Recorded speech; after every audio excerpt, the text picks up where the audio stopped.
Principalment oferim acompanyament a les persones en situació de solitud, a les persones grans, i d'altra banda volem treballar la prevenció i la sensibilització cap a les persones grans.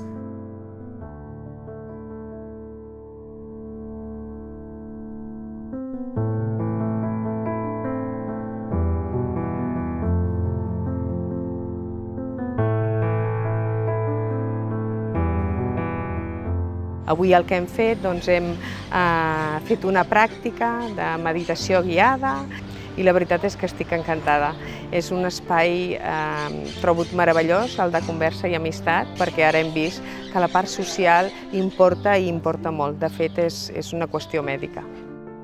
I és una cosa que penso que està molt ben enfocat i molt ben orientat perquè pugui ser, no sé, constructiu, en definitiva constructiu. La veritat és que és una experiència molt maca, enriquidora i realment ens agrada saber d'ells. Aportem el nostre granet de sorra compartint aquesta estona i, per suposat, pensant en tot moment que un moment o altre serà també el lloc que ocuparem nosaltres. Llavors, trobo que és maco poder compartir aquestes estones amb ells. El nostre objectiu final és anar contra la solitud i també funcionem una mica com empenyar-les una mica perquè s'obrin a la resta del veïnat, a la resta de la seva ciutat, a les activitats que es facin al seu barri.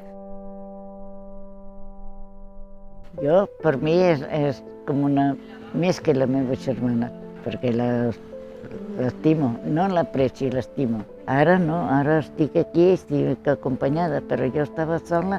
Hi ha moltes persones voluntàries i que tenen molt bon cor i la poden ajudar molt.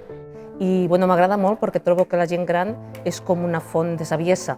Sempre tenen coses a dir. Vàrem acordar que poguéssim ser una colla de persones grans, que visquéssim sols o no, però que ens ensenyéssim una de l'altra. Són unes hores que surts de casa, que és molt interessant per la gent gran, poder caminar, poder compartir unes hores, que t'escoltin sobretot.